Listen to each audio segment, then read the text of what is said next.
Hey there, welcome to our newly rebranded Jason and Heidi's Popular Cruising, the only channel that's been on 250 plus cruises. I am yours truly, Heidi, here with a deck-by-deck tour and review of the Viva Enjoy riverboat from Viva Cruises. Jason went on this one just last month and really enjoyed the experience for its exceptional value proposition. We don't usually like to start with a negative, but as we work our way down from the sun deck, we do have to first point out that the forward section of this deck ahead of the wheelhouse is roped off just for crew and for smoking at that, so it is most unfortunate that fumes are upwind. Not to mention even right here where smoking is permitted just behind the wheelhouse as well. Still, outdoor smoking truly is the most significant shortcoming on board, so do please continue with us as we point out lots more positives, including the rest of the sun deck, which is a nice mix of shaded and exposed alfresco lounging, and even a small but inviting plunge pool at the stern. There's also a fleet of bicycles stored here that can be taken for a spin shoreside should you choose. But if you're asking me, I'd personally rather take a relaxing dip instead, while definitely flagging down this crew member to grab one of those glasses of champagne. Or maybe even get a few steps in walking the length of the riverboat as seen departing from Rotterdam in the Netherlands.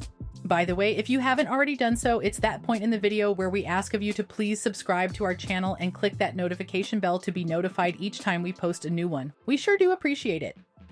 Inside, the vessel is architecturally impressive and takes advantage of its split-level configuration better than previous models.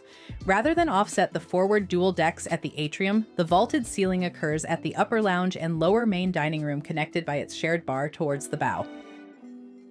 That means the diamond deck is anchored by said forward bar, and best of all, its beverages are always included, whether alcoholic or non-alcoholic.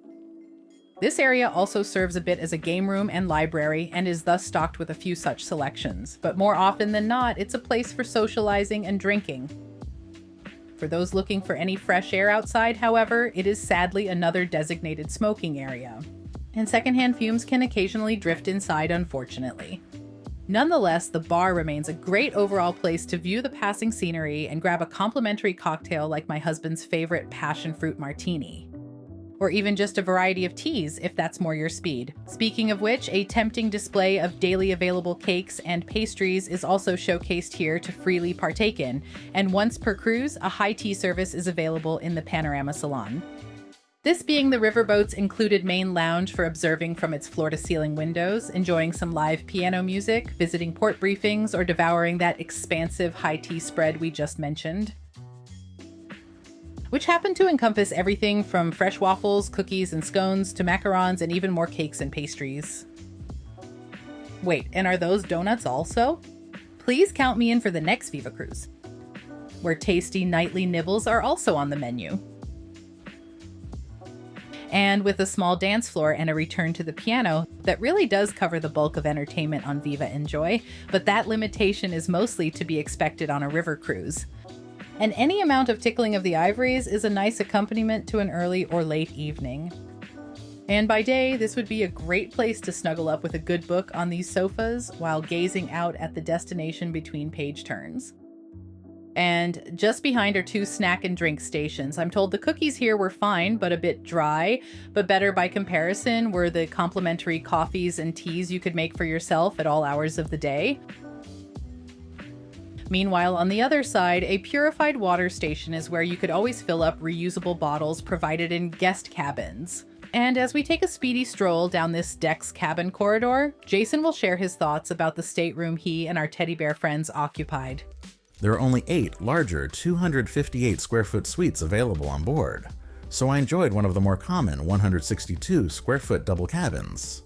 And it was comfortable enough to get a teddy bear thumbs up of approval, if not especially spacious. One nightstand nicely had USB-A and USB-C charging ports, as well as a clock radio with an induction charger, and both further featured a European-style outlet, but the other one disappointingly only had a Vox-occupied outlet and no additional USB ports, except for more thankfully at the vanity, which itself was well configured for charging most of my computer and photo equipment anyways, and storage therein was also sufficient, extending to a stocked complimentary mini fridge. Additional closet space was minimal, but still plentiful between its hanging sections, shelves, safe and bonus hanging rod. And the entry vestibule behind the door showcased a handy full-length mirror and 2 helpful hanging hooks, while the bathroom included another 2 bonus hooks. And I must give a shout out to the bathroom in particular for highlighting my family's own personal favorite premium Hansgrohe fixtures, which literally extended to every chrome valve, outlet, holder, and rack. I only wish there was more in the way of shelves in this wall nook for extra storage. But still, there is simply no beating this shower for having double doors, and yes, even more, Hansgrohe goodness, in the form of even a grab bar, handheld shower wand, and spectacular oversized air-infused rain head. And as you guessed it, the fine German brand is even waiting with towels to dry off by. As we open the sliding balcony doors to let some air in, we recommend booking your own Viva Cruise through our sponsor Fairy Godmother Travel, who will magically take care of all your trip planning absolutely for free. To get your complimentary quote, just click the link right here. And I'll hop back in to continue our commentary as we arrive at Viva's Bistro, one of 3 not only included dining options, but 3 distinct dining venues on board. From the open display kitchen, guests can enjoy delicious meals of both first-come, first-served lunches and dinners by reservation. Just keep in mind that the terrace at the stern here is yet another far too prevalent smoking section. But back inside, the restaurant really is worth repeat visits for its additional coffee station alone, with even more on-demand brews freely available throughout the day, as well as cookies and teas once more. But the real highlight here are those aforementioned full-service lunches and dinners. Jason was quite a fan of not only midday fish and chips, a juicy traditional hamburger, and this unpronounceable but yummy German-influenced French flatbread, but also bistro dinners, which consisted of choices like Black Angus beef carpaccio, a marvelous tom kha gai soup, beef filet mignon, and sweet bananas Foster. If any guests exhibit limited mobility while on board, there is an elevator that traverses most levels except for the sun one, but definitely accesses the Ruby deck. It's on this level that passengers will find the reception area as well as travel desks to either interact with guest relations or get more information about touring ashore, and it's all below a handsome chandelier leading to retail therapy at the shop. By the way, many shore excursions are also included in the cost of the cruise, but there are some specialty options that incur a charge. But as you would expect, it's the boutique that is one of the few altogether extra cost venues on Viva Enjoy, selling teddy bears, handbags, scarves, hats, sunglasses, other logo items, and some jewelry. Looking down at the Ruby deck from the Diamond deck is also the Riverside Restaurant, situated dramatically below the lounge. As the included main dining room on board, this one serves up buffet-supported breakfasts and lunches and full-service dinner.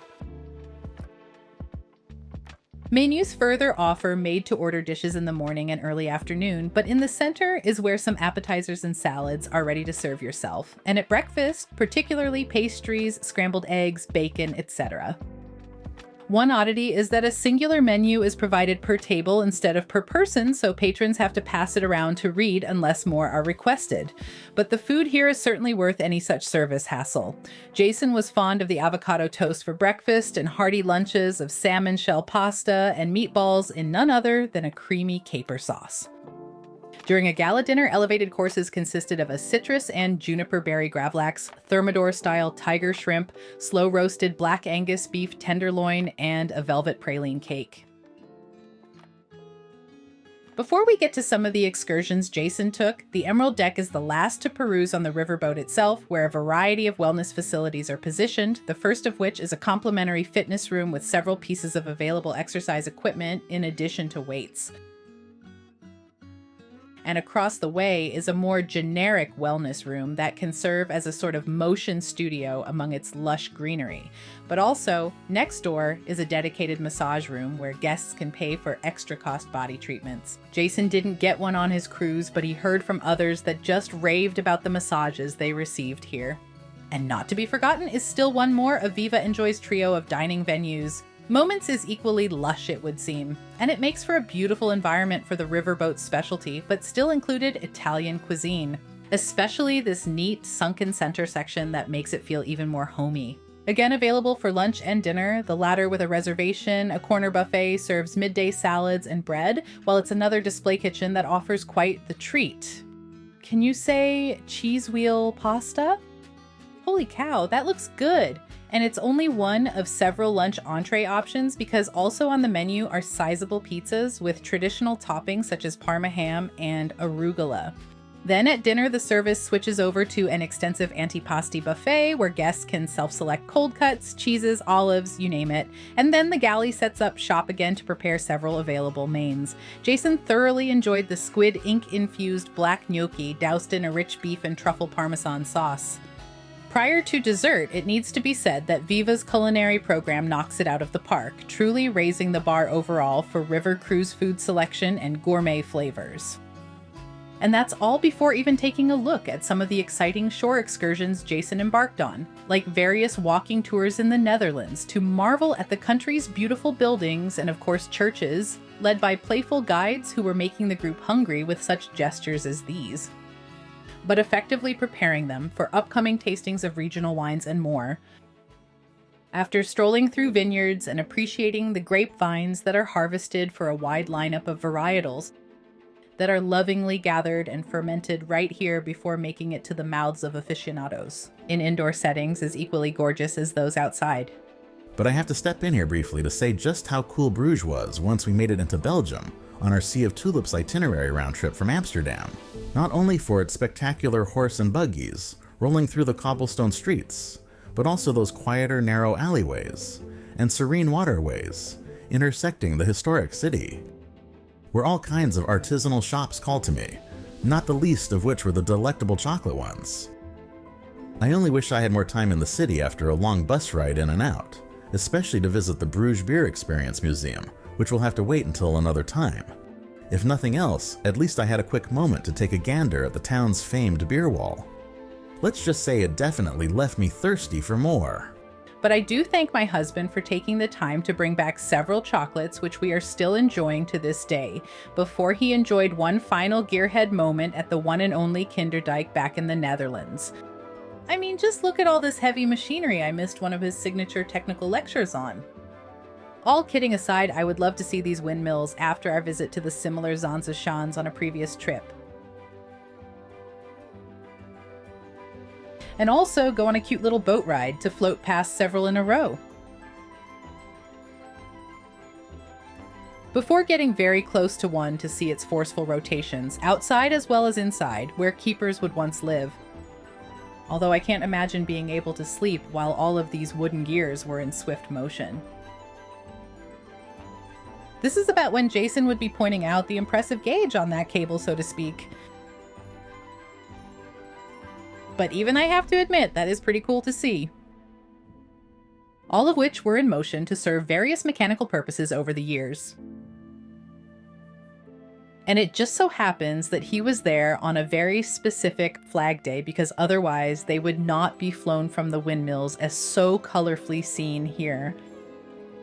Well, that brings us to our final pros and cons of the Viva Enjoy. What we disliked as pains in the aft, as we say tongue-in-cheek, are far too many outdoor smoking sections, the limited selection of expanded suites on board, and there being USB charging ports at only one of the nightstands.